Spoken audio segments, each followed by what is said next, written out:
Have you ever wondered exactly what it is that your mid-manager does?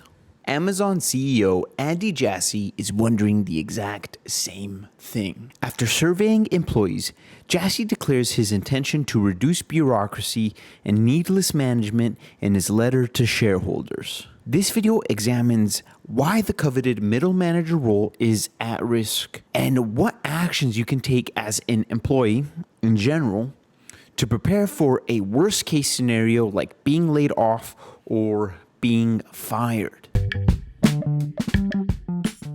Have you ever started working on a task or building something new only to have your middle manager and company bureaucracy shut it down or stunt it needlessly?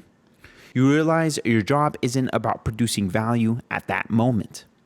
Your job, especially in a large company, is about navigating the management bureaucracy, more interested in self-preservation and adherence to process than actually getting anything done.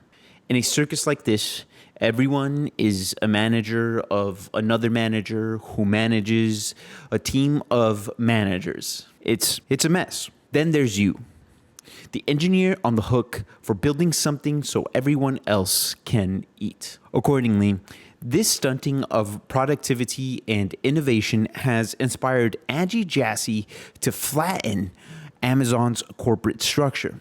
Jassy sees needless bureaucracy as an impediment to Amazon's ability to act as the world's largest startup.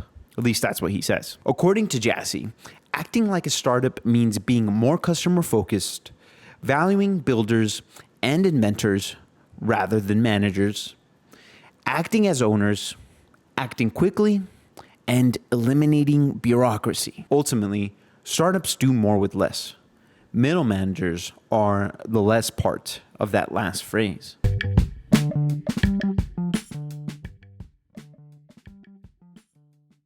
Middle managers are a piece of crap. I'm being dramatic, of course. I'm sure some middle managers out there are legitimately good. And despite some pretty crappy professional experiences in my own career, I don't like wishing ill on anyone. And that's the truth. As a result, I want to focus this part of the video more broadly on what to do if you sense you're at risk of being laid off. This advice applies to middle managers and anywhere in the software tech industry. But first, why should you listen to me? Despite having no computer science degree or bootcamp experience, I'm a self-taught software engineer who's worked professionally for several companies. I've been hired many times, laid off many times, gotten others hired, and I currently coach others on getting hired. My ears are very close to the ground and I listen, especially if you haven't been in the job market in a while. The old job market for a candidate was about how many job applications have been completed. Today's job market is about how many people you have contacted. It's different. AI, ATS systems, ghost jobs, and a record supply of candidates have ruined traditional job boards. While these boards and job applications